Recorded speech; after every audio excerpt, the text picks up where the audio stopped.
Hello guys, welcome to my channel চিনি still blog. আজকে আমি আবার চলে এলাম একটা নতুন ব্লগ নিয়ে। আজকে সানডে, তাই সানডেতে কিছু খাবার খেতে ইচ্ছে করছে, কিছু স্ন্যাক্স জাতীয় খাবার। মাকে বলেছিলাম বাইরে থেকে এনে দিতে, কিন্তু মা বললো বাইরের খাবার এখন না খাই ভালো। তাই ভাবলাম ঘরে কিছু বানিয়ে নিই। ঘরে সোয়াবিন আছে, তাই ভাবলাম সোয়াবিন দিয়ে যদি কিছু বানানো যায়। তাহলে দেখো আমি কি বানাচ্ছি, তোমরা ভিডিওটা পুরোটা দেখো। পুরোটা না দেখে যদি স্কিপ করে দাও তাহলে অনেক নতুন নতুন ট্রিক্স জানতে পারবে না। তাহলে এবার রান্নাঘরের থেকে যাওয়া যাক। সোয়া পটেটো কাবাব বানাতে আমাদের যা যা লাগছে সেগুলো তাহলে দেখে নেওয়া যাক। প্রথমেই সোয়াবিনটাকে সেদ্ধ করে নিয়েছি গরম জল দিয়ে। আর লাগছে আলু সেদ্ধ, আর ডিম লাগছে, ব্রেড ক্রাম্বস, আর মশলার জন্য লাগছে হলুদ গুঁড়ো, ধনে গুঁড়ো, লঙ্কা গুঁড়ো, চিনি, নুন আর পেঁয়াজ।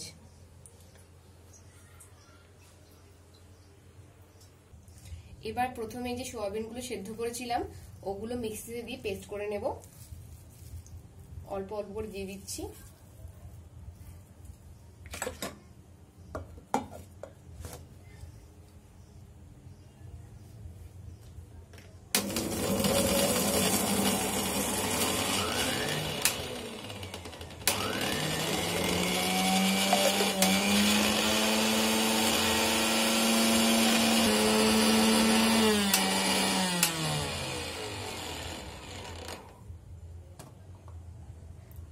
দেখুন এরকম ভাবে পেস্ট করবেন, পুরো যেন একদম থকথকে টাইপের হয়ে যায়, গলে যায়।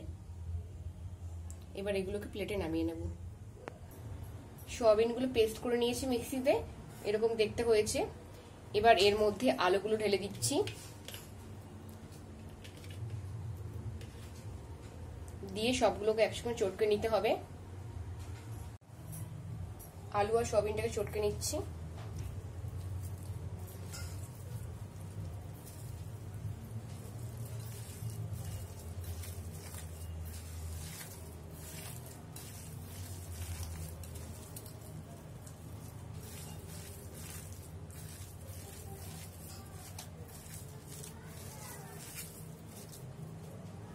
এবার সামান্য এর মধ্যে নুন দিয়ে দিচ্ছি।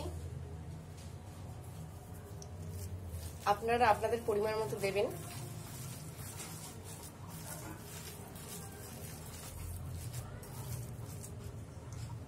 সামান্য হলুদ গুঁড়ো,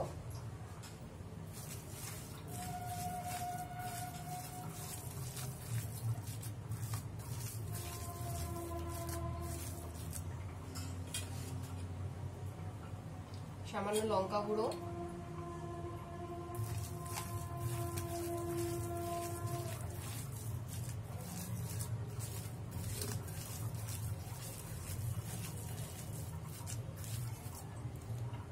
সামান্য ধনে গুঁড়ো,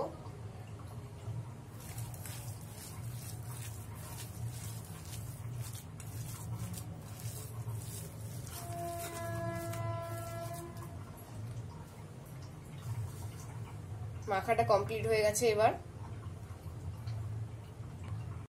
এর মধ্যে সামান্য নুন দিয়ে দিয়েছি আর লঙ্কা গুঁড়ো দিয়েছি, দিয়ে এগুলোকে সবগুলোকে একসাথে ফেটিয়ে নিতে হবে।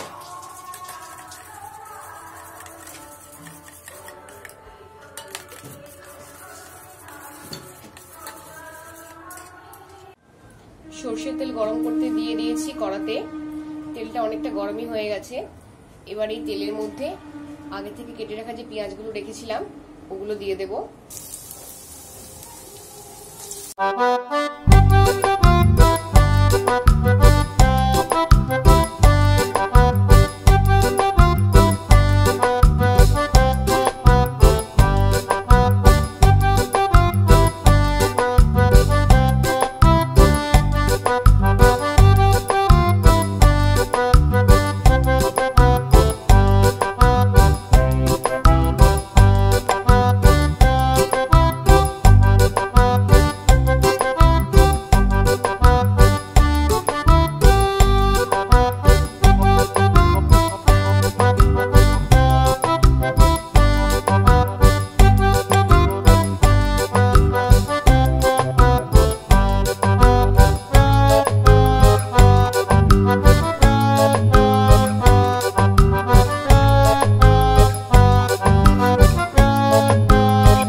এটা বাটিতে। তারপরে এর মধ্যে সামান্য একটু গরম মশলা দিয়ে দিয়েছি যাতে টেস্টটা বেড়ে যায়, আর সামান্য একটু রসুন গ্রেট করে দিয়ে দিয়েছি। রসুনটা মাস্ট দেবেন, তাহলে এটা খুব টেস্টি হবে, না হলে অতটা টেস্ট হবে না খেতে। এবার কাবাবগুলোকে সেপ দিয়ে নিচ্ছি।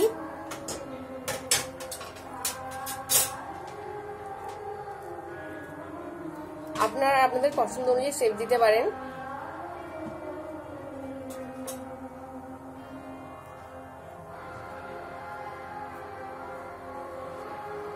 এবার এটাকে হাতে দিয়ে একটু শেপটে নিচ্ছি।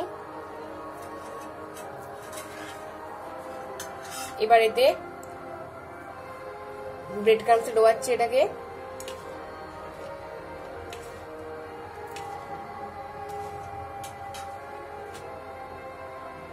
তারপরে ডিমের ব্যাটারে ডোবাচ্ছি।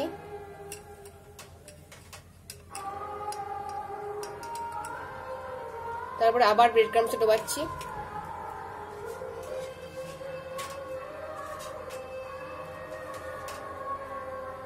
এবার এটা রেডি হয়ে গেছে ভাজার জন্য। দেখুন সব কাবাবগুলো শেপ দিয়ে নিয়েছি। সাদা তেল দিয়ে দিয়েছি গরম করতে, গরমও হয়ে গেছে।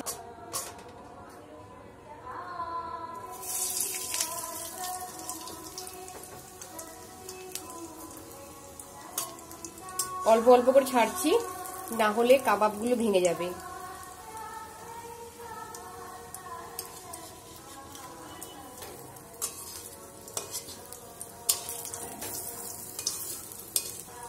এবার এগুলোকে একটু ভাজতে দিই। একদিকটা লাল করে ভাজা হয়ে গেছে, এটাকে উল্টে দিয়েছি। একদম ভালো করে ফ্রাই করে নেবেন, যেন মুচমুচে খেতে লাগে, তবেই টেস্টি হবে খেতে।